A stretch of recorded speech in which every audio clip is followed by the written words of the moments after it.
Hello, everyone. Welcome to the end of August. I cannot even believe that. So I guess we'll start off with, it always says ceremonial activities. I don't know really if we have any of those, so hello. Number two, any disclosure of pecuniary interest on any of the topics that are here? No. Any additions or changes to the agenda? I feel like it was circulated early enough that probably all of those could have been done in advance, but if there's anything kind of last minute, let me know. No? Okay. And presentations, there's nothing under it, so I believe it's just us this time. Is that correct, Jacob?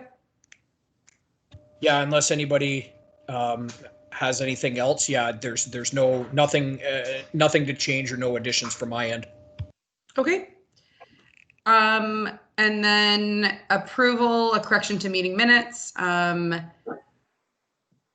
The minutes were circulated from last month on July 27th. No errors or omissions noted, and were declared as adopted.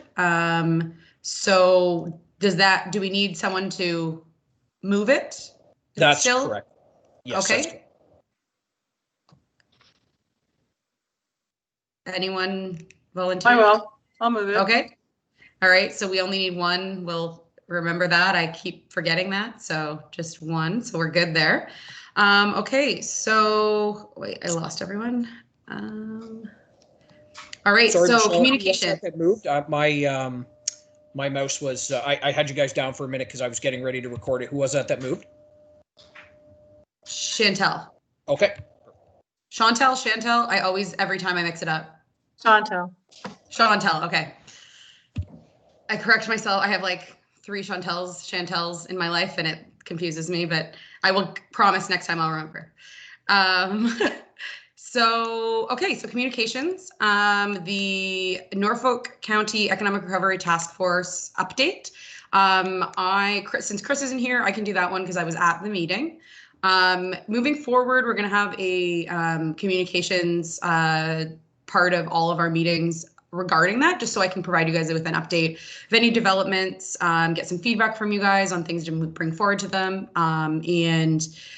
We're just really, the last one was just like a introduction for everybody, a little bit of an overview of how it's going to work and what our main goals are.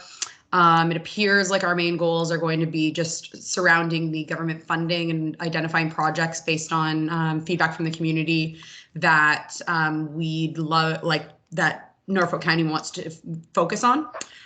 So that's kind of our big, I think the big thing that the committee is going to be responsible for is because we're a very wide range of voices in Norfolk County, I think. And, you know, we draw on TEDAB, and there's a lot of ties to BIAs and all that kind of stuff. So we're meeting this Thursday, I believe, and we're going to receive the big, gigantic list of things that Norfolk County itself has identified as projects that from their point of view might make sense to work as a shovel-ready project for the government recovery funding that will come available. Jacob, do you want to provide the feedback from Chris? I don't have a printer at home, so I couldn't print off his notes. No problem. So, yeah, he sort of stated the same that you did. We'll be reviewing projects by the next meeting. Government has announced $3.6 million in funding for phase 1 municipality funding. That is less than half of what we were expecting. Government will be announcing phase 2 mid-September, and hopefully we will see funding geared specifically for infrastructure. So where all that kind of comes from based on our last meeting was they're just kind of anticipating this will follow a similar format to the last kind of economic recovery funding that was administered. It looks like it's less, but that, you know, we'll know a lot better by phase 2. And yeah, so there's not really much of an update at this point from the Economic Recovery Task Force because we really didn't discuss much at the last meeting. It was, as I said, more introductions. But for future meetings, we will provide a summary of, any updates to everybody. And if you guys have any feedback, I would be the person to send it to just because I'm representing our committee there. Yeah. Anything off the top of your heads right now that you'd like us to like you'd like me to mention, or do we want to just wait until there's more of an update from the committee to kind of delve into anything? We're doing monthly meetings, so. Michelle, I just want to make sure that both Nick and I are here to support you from a provincial point of view. If there's anything you need from a funding perspective or from a provincial rep on that committee. Awesome, thank you so much. I'm writing that down right now. Awesome.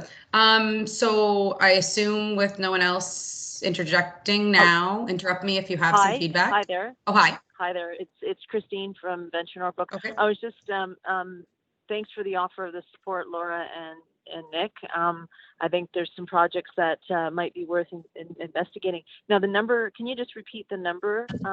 The dollar amount of funding that's been allocated to Norfolk County?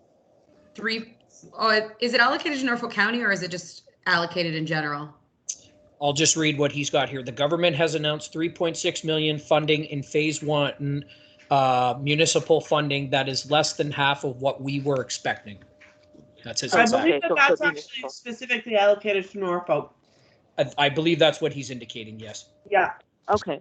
And so just clear. So based on what you've said and shared, is there a list of shovel-ready projects, or are we still looking to assemble shovel-ready projects, or is there already a list somewhere and someone's already got 5 or 7 on the radar and in the hopper? Yeah, so that's what our meeting. That's what our meeting this week is about. It's going to be kind of presenting the list to us. It's a long list kind of thing. Apparently, there's lots of stuff that, like, based on we couldn't really go too far because there wasn't any like criteria announced by the government. So I think now that there's an amount of funding and phase 1 is kind of there might be some more information available that we will receive on Thursday to give us a little bit more guidance on what kind of projects this funding can go towards. So on Thursday, we're going to be reviewing that long list, but likely what the description of the list was that there's going to be a lot of them that can just be write-offs based on the government criteria right from the get-go, because it just won't work in the timelines or shovel readiness or whatever. Right. So once we have that, as long as I'm allowed to, which I can't see why I couldn't, I can circulate that to TEDAB just so we have that. They might want to wait until we kind of at least have like the reasonable list of things that might work. And I'm sure that is something that I could probably circulate to you. But again, I'll talk to them at the meeting and see. And if it is something, I can have it sent around so we can talk about it next meeting. Yeah, because my recollection is the last time that we tabled this, one of the criteria that was suggested is that, these are not just shovel ready, but engineer reports, like they were projects that were pretty much really ready to go. And, yeah, and that was a guess at that point. Okay. Yeah, so we'll know like Thursday. We should know, like, basically the timing for the meetings will work really well because ours are like the Monday before the Thursday meeting. So I can have feedback for them, and then I can send a report based on what happened at the meeting on Thursday so that we have lots of time to discuss and read up on things for our next meeting to give more feedback there. So the cycle seems to work pretty well, but yeah, there's definitely a list. But I haven't even been informed, like none of us have been informed of what the criteria is yet. So we're just kind of at the best guess point of what criteria is. And just one last comment, sorry folks, just one last question. So the mandate of the Recovery Task Force is really centered around the disbursement of, or the selection of projects for this shovel ready. Are there any other initiatives in addition to this that the Recovery Task Force is tasked with executing? Not yet, but I'm sure there will be. Like right now, I think that's the focus in the next meeting or so. We did discuss other things at our first meeting, but I think that because this is going to be very time sensitive with that, and there's not really another body that has been identified to do that. I think the next like 1 or 2 meetings will be around about that. But we definitely did discuss other things that we needed to start focusing on at the same time. So I think it's just that's the top priority right now, but it definitely isn't the only thing that the task force is going to be responsible for. Would it be helpful for this committee to receive information with respect to examples and of municipalities and groups around Norfolk County who have assembled such teams, just to give maybe some general direction and guideline as to what some of the elements of these recovery task force, at least around us, are looking at, just to help guide some of that? Would that be helpful? Because I'd certainly be willing to work with maybe Laura and or Nick, or even just on our own, to provide some examples of task forces and what the mandates and agendas are, just so that you're not recreating a wheel, and maybe can collaborate with. Yeah, we had discussed what other local municipalities were doing at the meeting. I think what the direct, like, I think like it was definitely identified as it seemed like Norfolk County had seen what other task force were doing and decided that this was a direction that we could go to have kind of the most results for the people's time at this point. But definitely they had discussed what other task force were doing, and I think had developed a game plan based on that. Just because we have only had one meeting, I don't think we got too deep into anything like that, but absolutely, I think some feedback on like if there's any that you've seen that have been extra effective or that had some interesting ideas, it would be awesome to receive. Even if we already have it, it would be, you know, just having feedback from more of the, like your guys' sector would be, I think, really helpful. Okay, Michelle, just to kind of echo what Christine said, like if you look at Stratford did some really cool things because they were trying to replace a theater season that it's disgusting how much money that they're going to lose because there's no theater system. And as well, Kate Burns Gallagher from the Western Ontario Wardens Caucus did a presentation for the Economic Development Association probably about 2 months ago, and she talked about some of the different things. So if those are resources that you could find useful, I'm happy to pull those together and share those with you as well. Yeah, that would be awesome. That would be really appreciated. Great.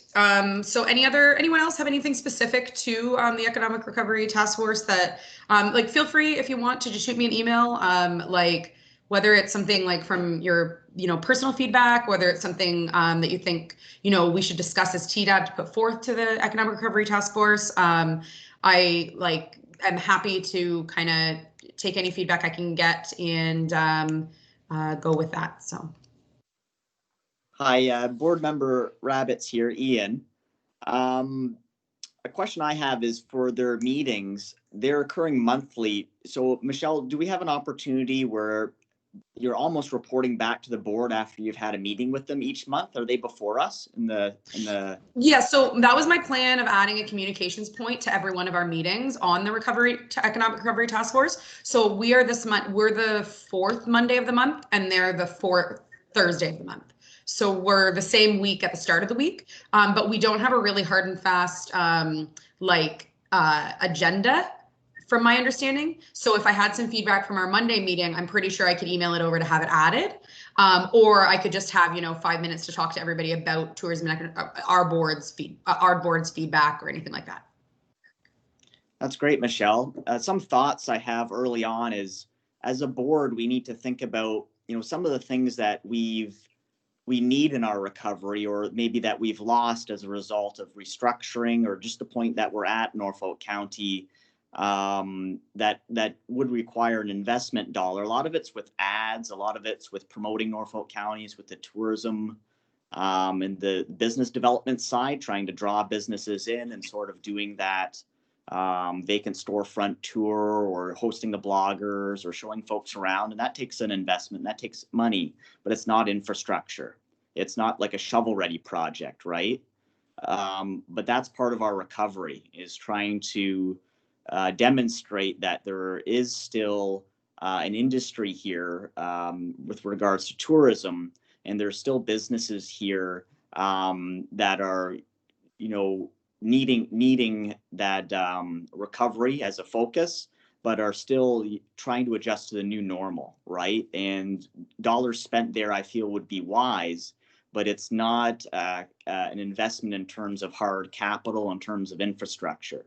So I'm thinking about, either hosting individuals or organizations, or moving digital with regards to guides, things of that nature, ads. We've had a couple posted in some magazines recently that I felt were quite good.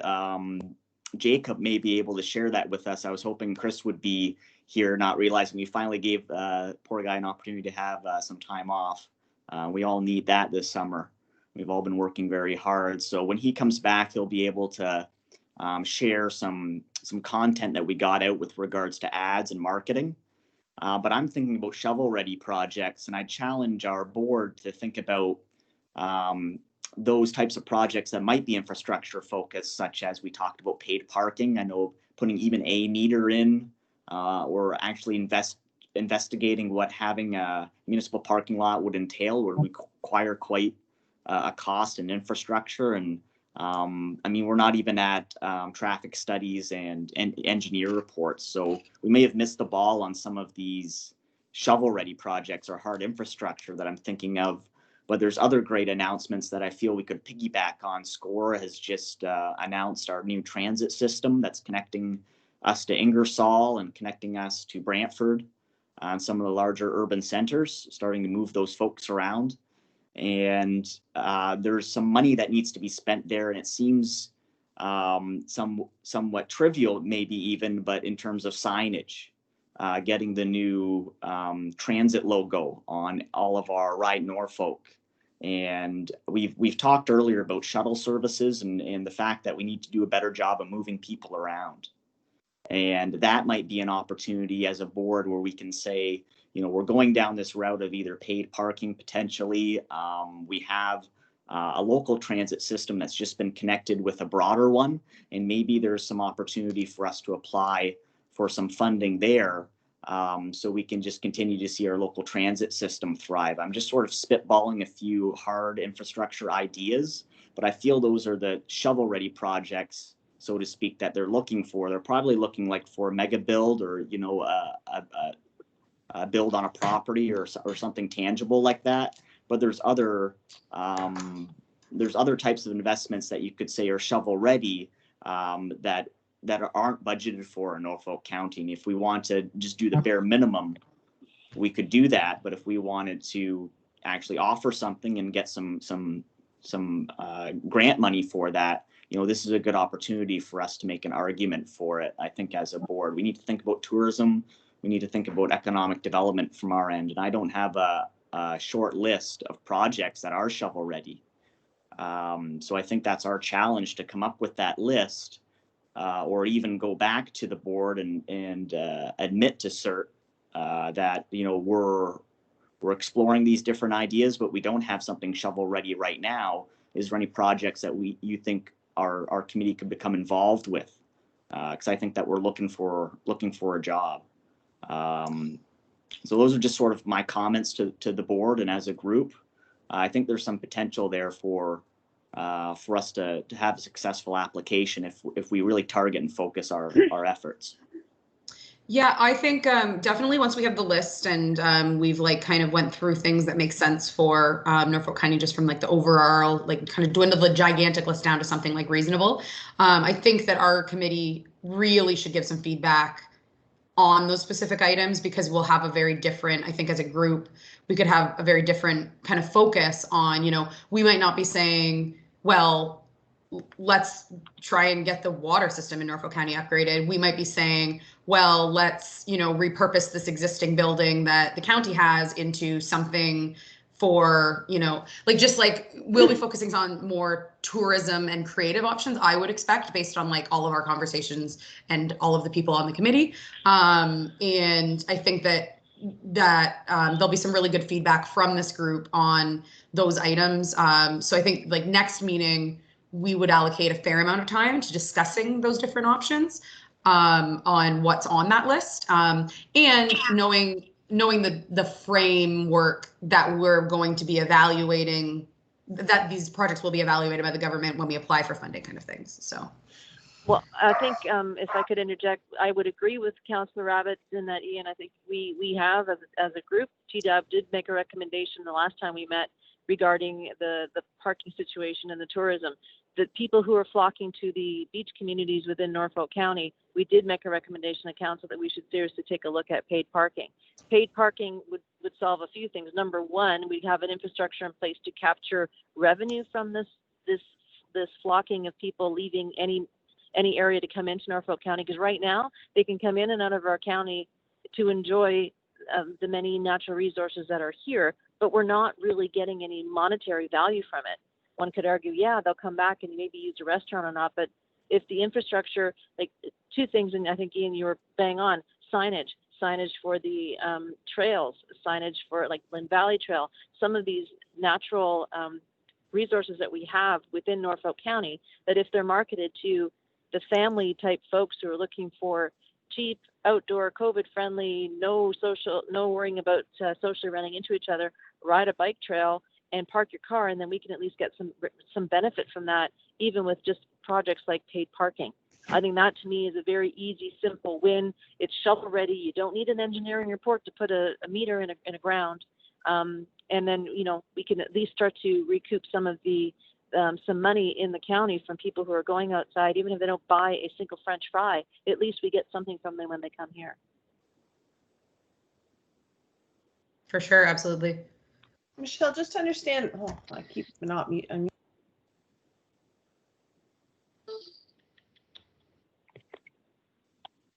Laura? Sorry, I'm trying. Oh, okay. Hey. Unmute. There we go. You're not on mute right now. I'm the Teams today. My Teams is tired. Was the objective about the engineering and shovel-ready projects, was that designed by Norfolk? Because I didn't think that was specifically what that money had to be allocated for. So maybe some clarity on that would make it a little clearer too.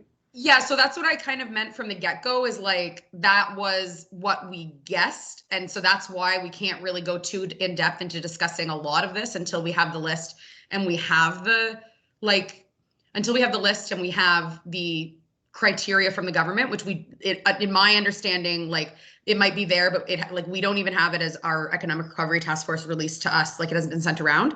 So the meeting on Thursday, I'll have a lot more information on A, how it's going to be evaluated, B, what the long list is, and probably C, kind of what our timelines are, because that's an also really important part of knowing how long the projects can go till they're completed is a really important part in evaluating the projects. So without going too in depth into all this discussion, because we don't really know too much information already about this until Thursday. Okay, do you want me to send you the press release that came out on the 12th about it? That would be great, yes. Watch and see if I can do this right. Let's see if I can do this. You can, Laura. I know you can. Well, you don't want to know how many conference calls I've been on today. There we go. So that should be it right there in the link. I'm wondering if part of the recovery task force, are you tracking the businesses that are closing? I mean, it's one thing to talk recovery, but to quantify the impact of the recovery, we have any concrete information of how many companies in Norfolk County have basically either closed the door or, so to really understand what the impact is? So I guess at this point, we really maybe should move on to the next item, because we literally don't have, we've had one meeting that has just been introductions. We have no framework of how we're even going to be running everything. All we really know at this point is we have a list we're going to look at and we're developing what we're going to do. So absolutely, I think that's a great idea. And if TEDAB wants to suggest that that's a great thing that the task force could work on, that's wonderful. But we don't really know what the task force is aside from who's on it right now, and that we're going to be looking at a list this week. Michelle, it's Wanda. I have my hand up. I just wanted to contribute and capture some of our previous discussions, which discussed a communication strategy.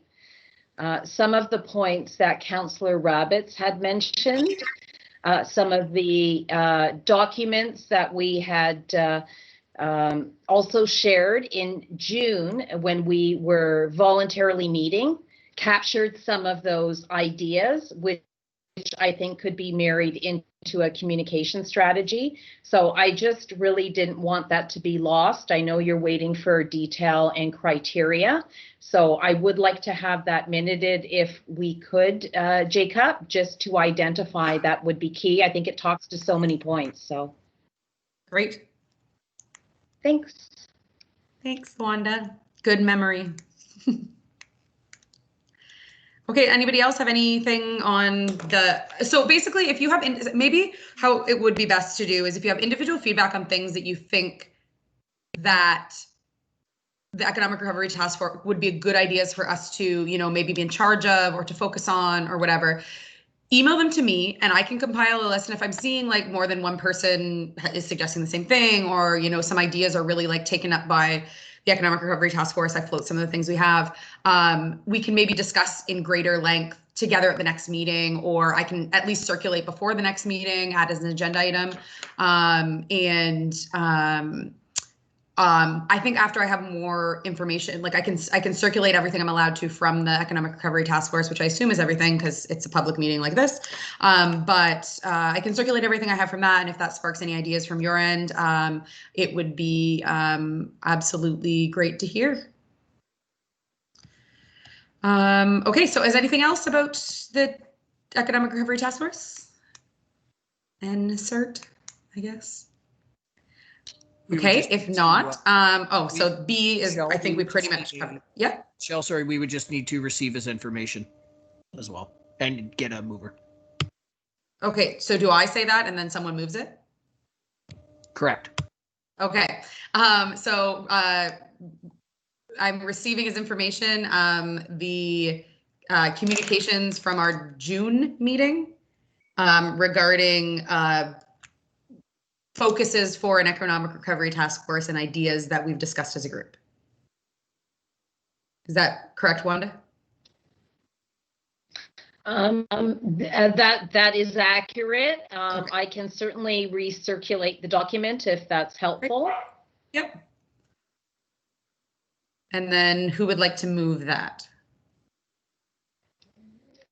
I don't think I can. Wanda can. Great. Okay. Yep.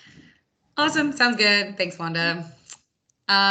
Okay. So the role of TEDAB as a subcommittee of NCERT. I feel like that was on Chris's notes. I found them in my emails, so I'll read what Chris said. We are hoping that TEDAB will take a leadership role in local business recovery response, brainstorm and come up with ideas of how the county can help businesses, suggestions on strategies that can help businesses with some of the challenges they are facing, etc. So we discussed this at our last meeting, that TEDAB is a good resource for the group. And essentially, as we just discussed in, when I was describing the Norfolk County Economic Recovery Task Force, our meeting and everything like that, we are looking for all the feedback we can get. And I think once we have a better idea of how the Recovery Task Force will function, I think that a lot of the ideas they're hoping for, like kind of creative projects and things like that, they're hoping are going to be coming from TEDAB. So that's more of a like informational piece. If anyone has questions, let me know. Michelle, it's Christine. I have a question. Is there any budget allocated to this task force? None. No. Okay. But I don't think that's a no as of now. I wouldn't be surprised if there was a budget eventually, but from my understanding now is we were waiting for the government money to be available, and then we will probably see where things go from that. Okay. So, and from Chris, so this touches on what you were talking about, I think, Ian, with the ads and things like that. So an update on the Rural Relief and Recovery Fund grant. This is an update from Chris. Projects are as follows. Shop local, top of mind TV series campaigns. They booked a series of shop local ads in the Simcoe Reformer that is currently running for 7 weeks. A full page ad in the Horizon Travel magazine in August to remain top of mind in the tourism market. They completed a TV episode on active lifestyle that was filmed across the country. So that's kind of the media part of the grant. Then there's the Culinary Tourism Alliance. The Culinary Tourism Alliance is proposing that we subscribe to an Ontario road trip proposal with funds from the RRF grant, the Regional Recovery Fund grant. We think focusing on hyper-local is a better strategy as we are still in the middle of a pandemic.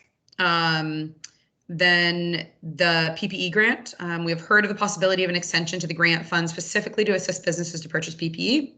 We were asked to propose the criteria we would use to distribute that fund. Can TEDAB members propose a list of criteria that we could use to determine how one business would qualify over another to be equitable? So I think I'll stop. There's one after that, but I think that might be quite simple to do and probably something we need to do now. I don't think it's something we could like discuss, wait for another meeting or something like that. So does anyone have experience with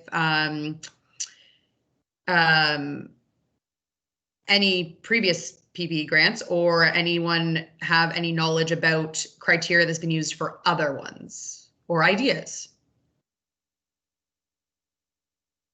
No.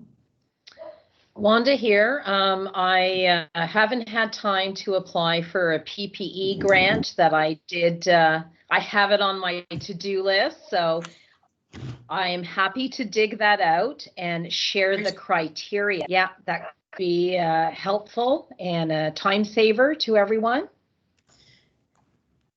Yeah, it'd probably be better than us trying to reinvent the wheel, because so maybe we can.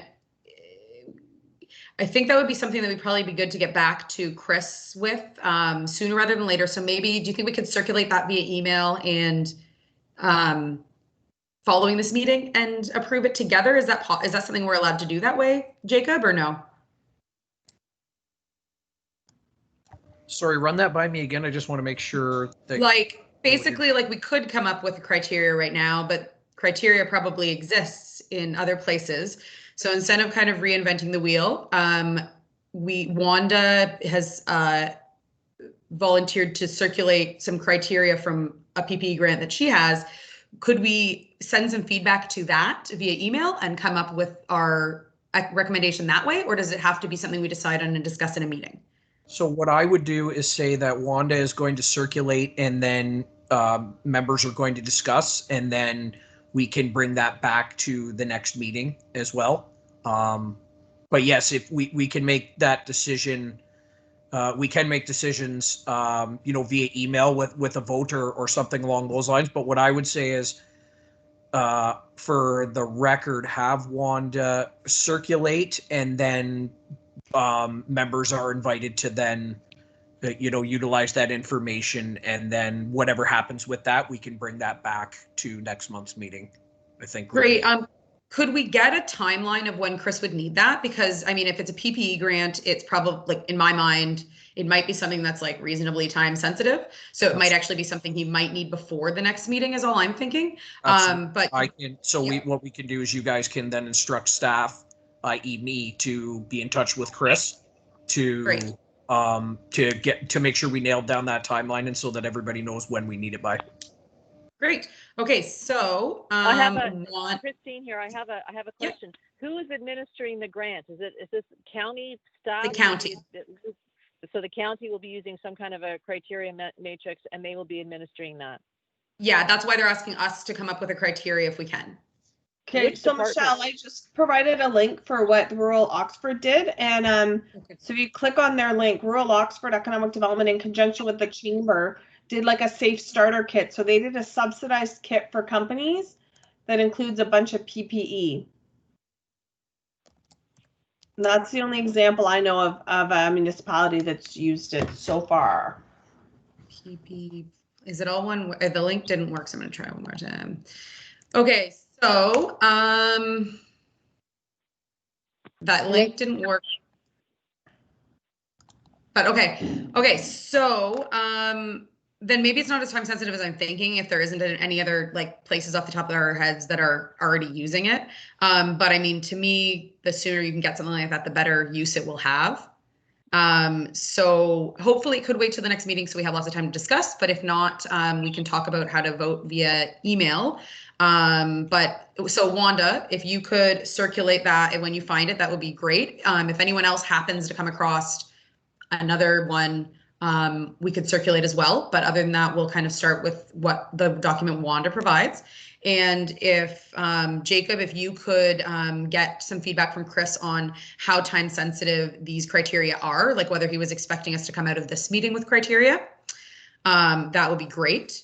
And if it happens to be they want the criteria before the next meeting, we will circulate an email and have some feedback and voting in the next week or two.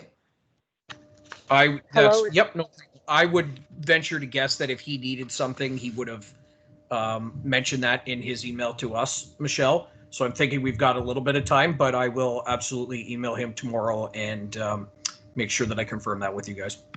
Okay. Yeah, I couldn't tell if it was like, it kind of sounded time sensitive in his message, but kind of, I don't know.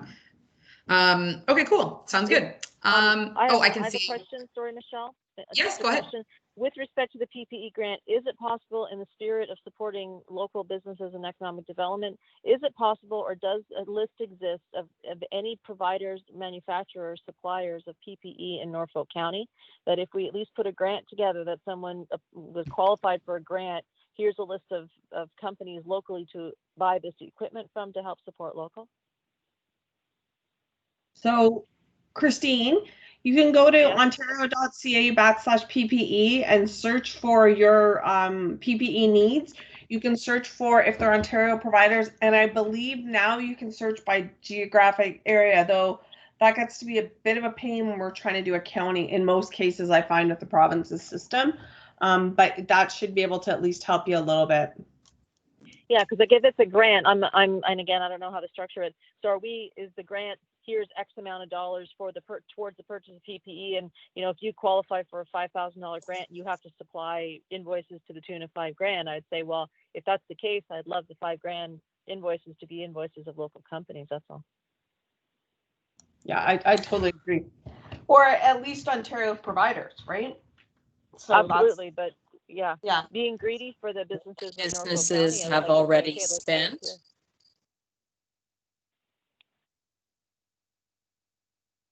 Yeah. Okay. So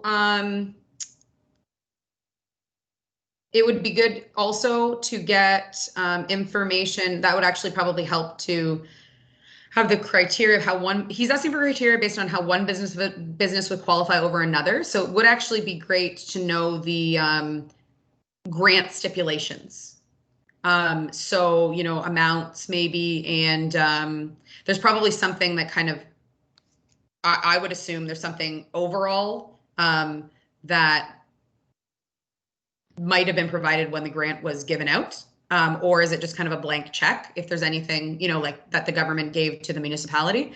But it would be great to receive that document when we're reviewing what our criteria would be. So Jacob, could you ask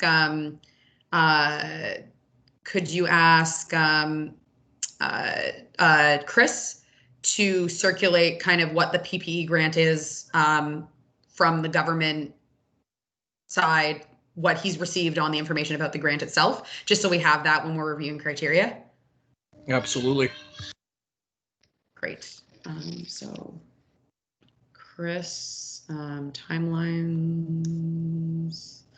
and grant info. Okay, great. Anything else? Anyone else? No? Okay. So that just need to receive that information as well. Receive what as information? We'll need to receive that as information, and then also the motion will need the basically, and then you'll have a motion to that staff will then confer with Chris and confer and get back to the group with information as well. Okay.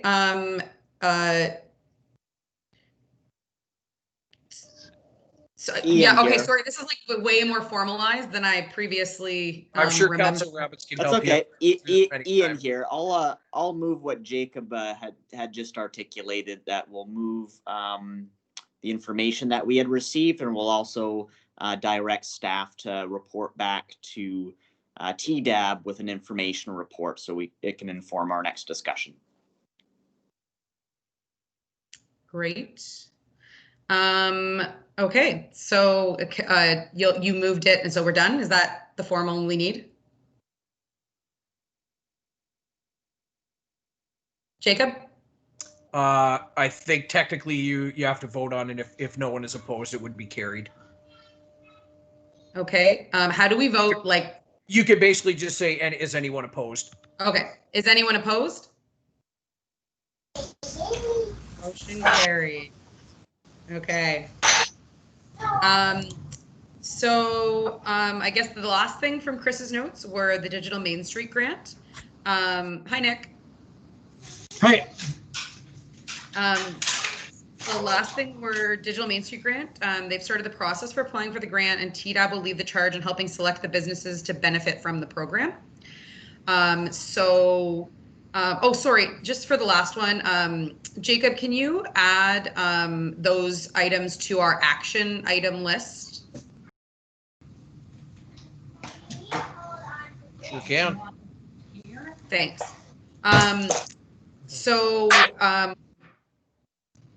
TEDAB, I guess we have we're getting really busy, guys. So TEDAB is now going to be in charge of helping select the businesses to benefit from this program. So I don't think there's really timelines on that, but that I think will fall under our portfolio for this year, just like when we select the other grant, when we're the other grant committee essentially, and feedback for the budget and all that kind of stuff. So Jacob, do we have timelines on when, what meeting that might hit, or? You have as the exact information that I do, unfortunately. Okay, you don't have any more than that. Okay. I guess that's just a piece of information, and Chris will keep us updated as he requires information from us. So does anyone have any concerns about that or feedback with that? No? Wanda here. I have no concerns, but I do want to be on record to identify we have several business owners sitting at this table, so we should be prepared. We might find ourselves in a conflict of interest, and some of us might not be able to participate. Absolutely. That will be the first time we have one of those notes at the start of a meeting then. So I think that's it from Chris. So if I look at, I'll go back to the agenda now.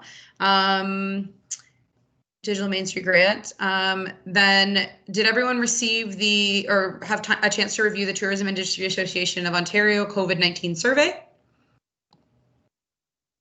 Yes. Jacob, do you want to kind of just give a quick overview of it, or do we want to discuss, or is this just do we all think it's okay to just have read this and kind of see what's going on? That's essentially that would be my suggestion, as long as everyone has seen it. If they review it, they're able to do what they see fit with it. Sounds good. Does anyone have any feedback or anything you'd like to discuss in relation to it right now, or no? Okay, and then it says action items list. It doesn't seem like the action item was included. Could you review that list with us, Jacob, please? Yeah, just give me 1 second here. I'll make sure I get it together.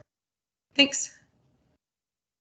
And for future meetings, could you include the action item as its own page? Yes, as soon as we started this, I realized that I messed that up, so I apologize. Oh, no problem. I until I saw action item lists and just read it out loud, I was the first moment I realized it wasn't there. So I've just brought it up here because Michelle, when I sent the list that was left over from before I started in the clerk's department, we had a couple things that were, as you said, that could be taken away. So the 3 things that we had were the TEDAB work plan 2020, and that was going to be deferred to the January meeting. Which meant that meant 8 months ago? Yes, exactly. January 2020 meeting.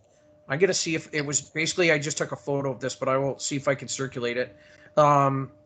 Email circulation, no blind copying, issue to be discussed at a future meeting. This was back in November. I'm assuming we've got that figured out. Yep. And then Climate Change Advisory Committee, invite to participate in symposium in some way.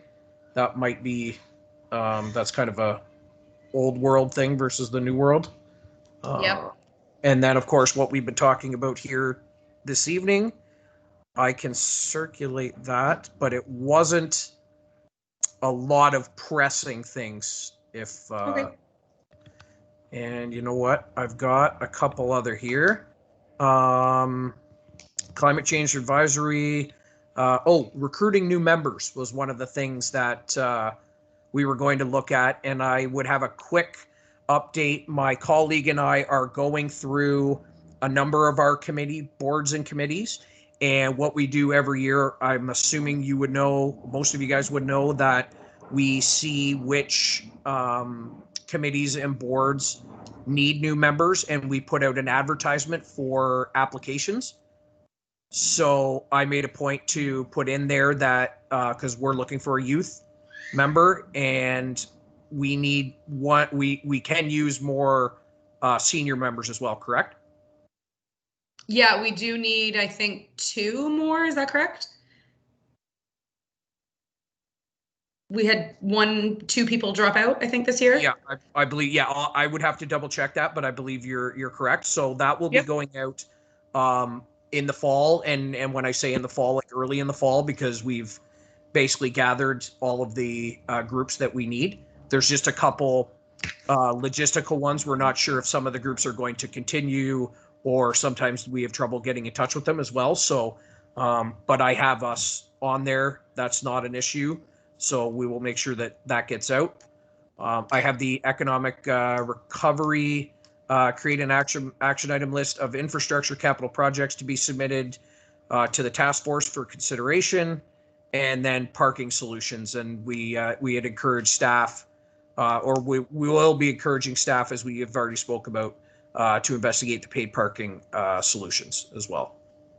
Sorry, Jacob, just to go back to the extra committee members, is it something that's possible to, like, are we able to say, like, can we review the other people that applied and didn't get the position? And yeah, so yeah, they can. I will have to double check on that and get back to you, because I know that we do have a folder in the clerk's department for people that may not have gotten in, or if your board or committee is full, that they do keep on the side. I will just have to double check and see if we have any for TEDAB, because as you know, the last time that these went out, we were taking applications was before I was in that department. So I would just have to double check and see if we have anybody that's kind of just in the queue, so to speak. yeah, we did have, I think, 2 more applications than we had positions for, I believe, when this year started. But I mean, to fill positions quickly, because it does seem to take quite a while to fill positions, is it possible that we can just say, if someone vacates their seat, we reselect from the list? Or is that just not the way it works? I would assume that would be the case. But again, I can double check, because some of these things are still all new to me as well. But I believe that is the case. But I'll check with my colleague Owen tomorrow, because he'll have a better idea of exactly how the process works. Great, yeah, because if that was the case, I would. Oh, sorry, go ahead. This is Christine from Venture Norfolk. One thing we find particularly useful when we are establishing our rules and regulations and policies about board selection and orientation is doing a skills inventory of the board members, so that when you are looking to add it, I mean, there's no point in having everyone of the same makeup come to volunteer to be part of this advisory board. So it might be worthwhile to have a skills inventory checklist that basically will kind of itemize the skills that are currently on the board from all of the members of it, and then it'll quickly identify the gaps that are missing that a recruitment strategy would go to address. That's a wonderful idea. I really think that would be a wonderful thing to have. Who would kind of be the person that would create that? Like us as a board or the staff, or? I can share one. I can de-identify mine, and then as a base document, and then perhaps either chair of TEDAB or maybe Chris himself sit down and identify. I mean, I have lots of different skill sets. Not me personally. The recruitment matrix that I use. Then you can just use that as a document to say, okay, we can make modifications that we feel are important for these people to have, for the board members to have, to make the board stronger and more inclusive and varied experiences. I think that would be that to you. Yeah, that would be great, and I would be happy to work on that. No problem. I love that idea. Is everyone else is everyone in favor of adopting that as a procedure moving forward? Anyone opposed? Sorry, is anyone opposed? Ian here, and I would move that we do a skills inventory. We use what Christine's going to provide as a baseline for us to provide that feedback. I think that's wonderful. Thank you, Christine. My pleasure, Ian. Okay, great. Is anyone opposed to that?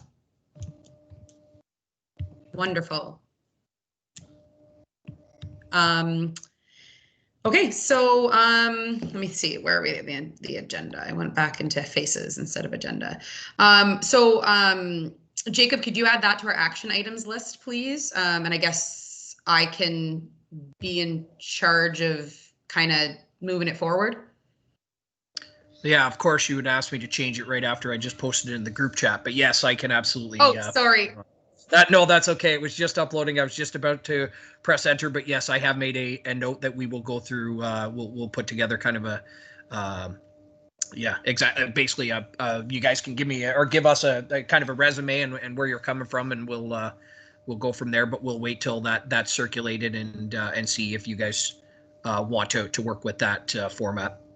Great. Thanks so much. Wanda here. I'd just like to chime in. I know with the application for this board, there is a criteria and questionnaire that asks you to identify. That's I don't know if Jacob has access to the applications we all submitted. That could be a time saver if we're going to create an inventory of the existing skills at this table so we can identify gaps. Jacob, is that something you'll be able to I can look back. We should be able to find that because I believe our applications for boards and committees go back a number of years. So I would think unless for whatever reason they've been deleted, I would think all of you have would be in our files. Again, just with me being just a few months into this, sometimes it's a little bit tough for me to find them without some help from colleagues. But that's definitely something this week that I can take a look at and make sure that I've got. Great. And just as a point of execution, what our inventory is we have a identified inventory, and I just circulate it, and people self-identify what skill sets they bring to the table. I don't, make them provide their documents from school or anything like that. It's just it's a self-identification process, but it's male or female, what ward you represent, and then various skill sets that we feel are important in board members. And this is where those criteria, it might be a very quick review of that, and then you just submit it to everyone, and we submit it back. It gets compiled, and then very quickly the gaps will start to boil over. I am really good at Excel spreadsheets, so I'm happy to take this task on. Ian here, if I may. Appreciating the conversation that's been had, but some of the documents that are received in your application is private and confidential information. It was a part of our decision to appoint each and every board member here speaking on the behalf of council. So we did consider that information. I'm somewhat hesitant to share the document that council received, your applications, just due to the confidential nature of it. And we have entrusted each and every one of you as board members I'm proud to serve with you, and you're all chosen and selected for a reason. And a lot of that content was not only in any resume that you may have sent, but your application and the content therein. I'm a little hesitant to share that with the rest of the team. I like the self-identification. Yeah, I prefer Christine's approach, where we're solicited and we're voluntarily giving the information and consenting to it. Whereas your original application, you all filled that out knowing that it was going to be in the eyes of council, and we would hold your confidentiality and trust, and it wouldn't be redistributed. So, those are just sort of my cautionary approaches to sharing your original application, but I understand the intent, and I think Christine is going to get that out of us, what we're voluntarily willing to present to the board, our skill sets. So I prefer that approach. It's just my cautionary sort of warning about trying to bring out old documents, specifically applications for board membership. I think as our HR... And just to clarify, Ian, sorry about that. Just to clarify, Ian, that's exactly why ours is entirely de-identified. So it's an inventory of skills of a generic board without necessarily individual people's names. So it totally addresses that very real and valid point.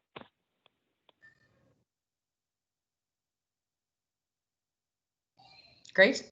Okay, so I think we're all in agreement, and we already motioned this. So, right? Yes. That's great. And I think that'll be a really big help for us to kind of help council to guide what we think would be the most useful as additional things as additional points of view from our group. Since, like, obviously as the council rep, you get to see inside of our discussions and things like that, which is wonderful, like as the tours of economic development being on the board. But I think it would be just kind of a more formalized, helpful way of being easier probably for you guys to make decisions as well. So, or also finding being able to market to a wider, a more specific group of people as potential board members to make up the board. So great. Anyone else? No? Any other business? No? Okay. So our next meeting will be September 28th at 5 p.m. So around the same time next month. And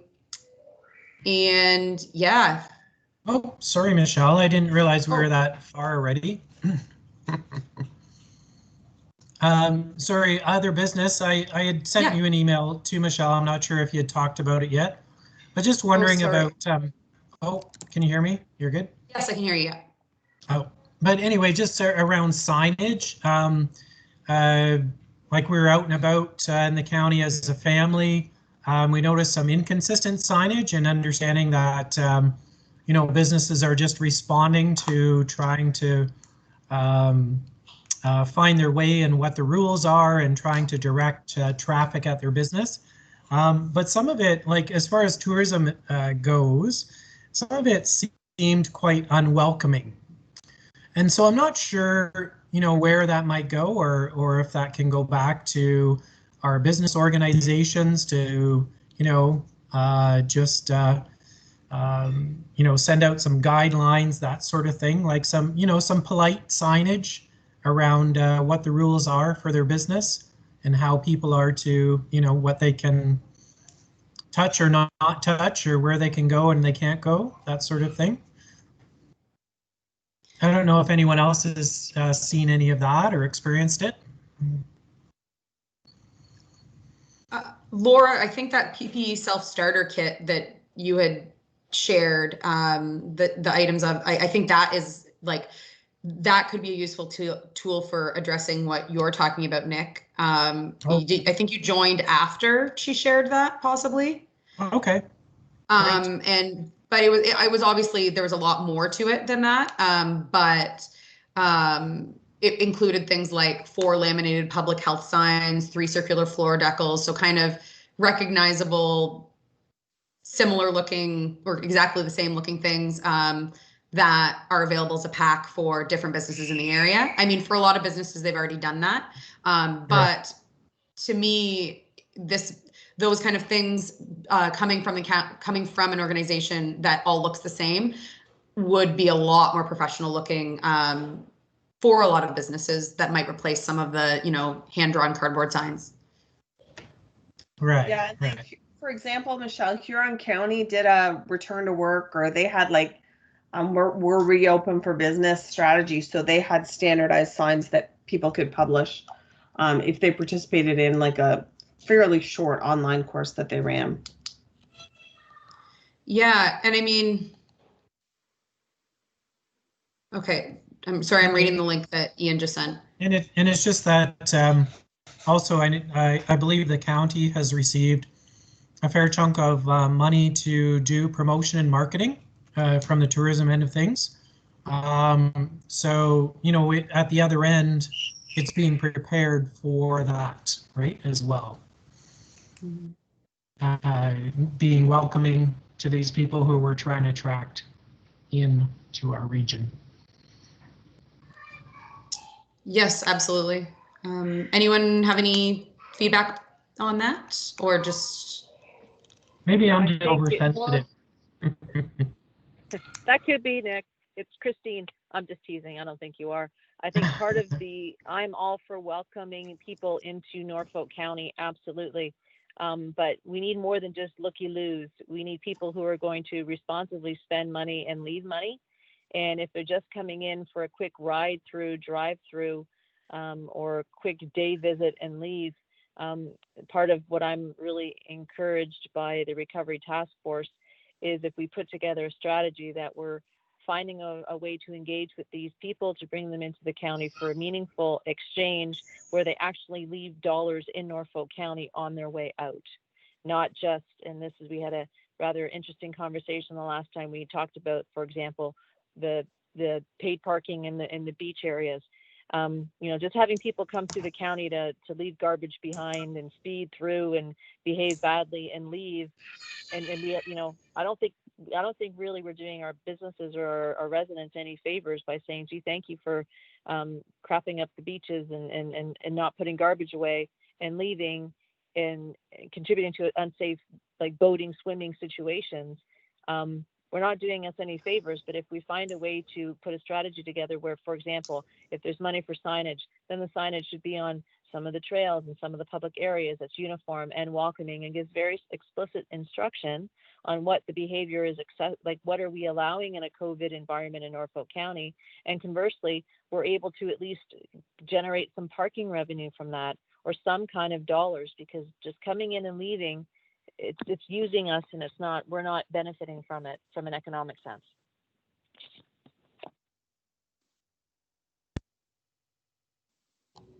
For sure.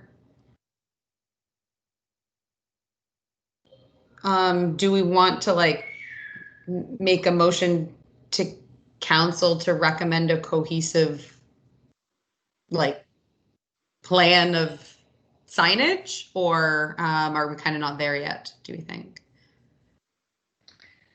Wanda here. I've got my hand up. Before we consider a motion, I just wanted to share that the provincial government actually has circulated several templates for signage. All you have to do is press on the link and print.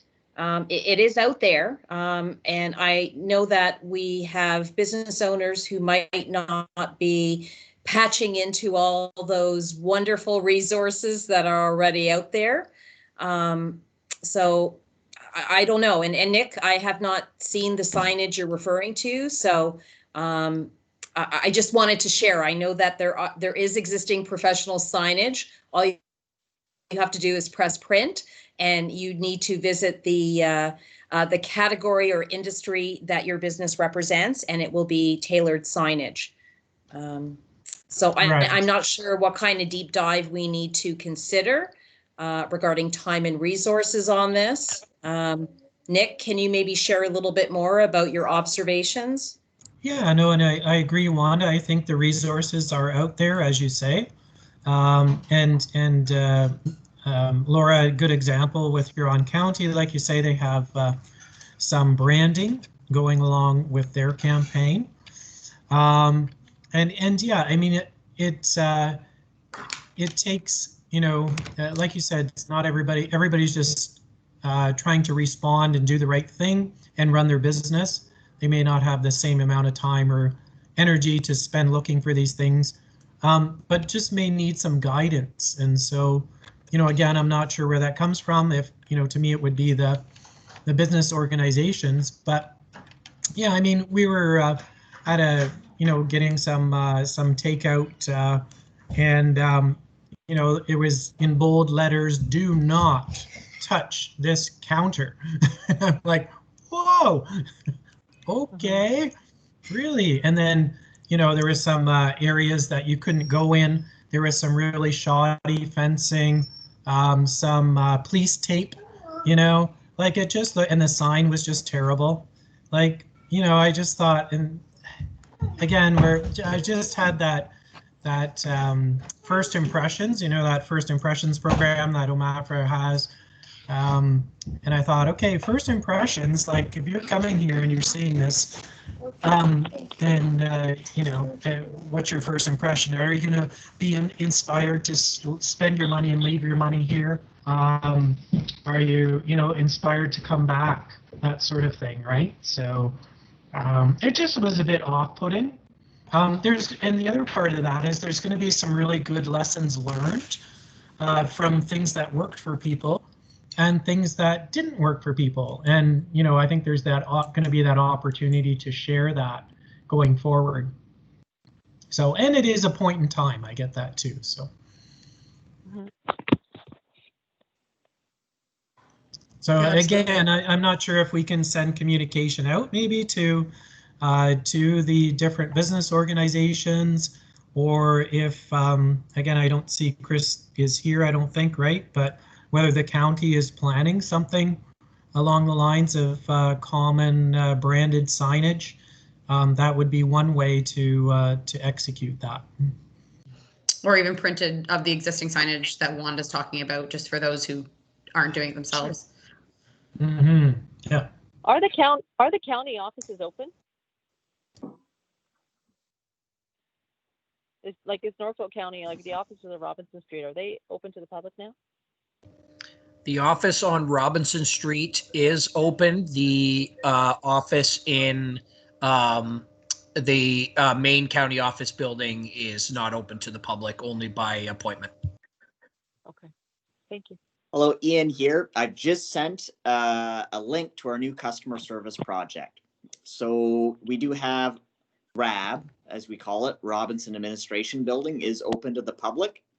And you're going to see some information about, we're trying to move to a one window service where you just have one number to call. Because we've had, for a number of years, individuals trying to contact a certain department, and they'll have their own either customer service email or contact point. And depending on your situation, you're telling your life story to a couple different municipal employees, and you're having a hard time finding the person that's going to be either in a decision-making role or actionable to your concerns. So we're launching a new sort of one window service where they're going to be able to direct your correspondence to who it needs to get to. And so I've shared that as an afterthought, Jacob. We have these meetings as TEDAB. We share a lot of good information over that chat. And I'm not too sure how necessarily we're hosting our meetings, and if we're always getting that content shared either by minute or as resources.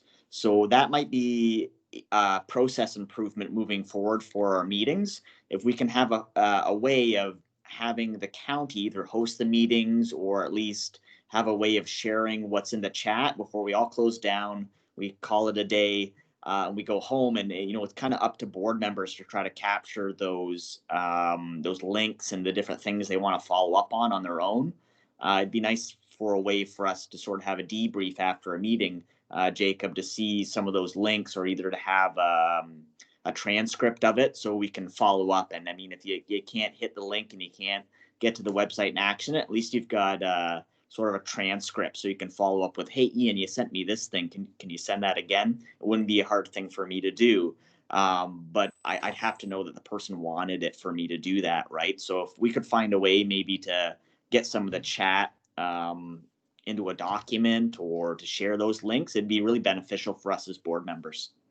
Yeah, at the same time, also, like last meeting when I couldn't get in, I don't know if it was this meeting or the other board, but if you enter a meeting late, you can't see any of the previous links as well. So that would be another reason to be able to receive all of that is, you know, like, for example, Nick probably can't see 3/4 of the chat that I can see. So that would be really great. Teams. I think that happens with Zoom, but I don't think that happens with Teams. Well, I think you could probably copy and paste it at the very least, because it looks like I can highlight text. Would it be possible for you to try that at the end of this meeting, Jacob, and just circulate it even simply? Sure, absolutely. Yeah, just to capture it in the minutes. But the one that I see is Jacob's message about the TEDAB action with the attached TEDAB action items. So I don't see anything beyond that. Yeah, okay. I can't seem to copy and paste it, but yeah. I know last meeting I had copied all the important links, I think, and circulated directly after the meeting. If it wasn't this meeting, it was the other Microsoft Teams meeting I had. But it doesn't seem like I can copy everything and paste it. That's no problem. I can send it out with the minutes tomorrow when they're finished as well. Won't take long. Okay, great. Great. I think, okay, so does anyone have any other business before we adjourn? No? Well, great talking to you all. Good luck, Nicole. Thank you. And yeah, everyone have a great end of August, month of September, and fingers crossed back to school goes well and we're in the same situation end of September that we are right now, but time will tell. So thank you. Bye-bye. Thanks everybody. everyone. We'll see you in September. Bye. Take care. Nice herd, Nick. Yeah, thanks. That's spring photo. Take care, everyone. Be well. See you later. Yeah. Oh, we'll be seeing you soon, Wanda. Had a wedding at your place, so that'll be fun. Fantastic. Yes, Looking forward to that. lots of COVID love. Thank you. Okay. See you guys. Hey, ciao for now, everyone. See you. Be well, stay safe. You too.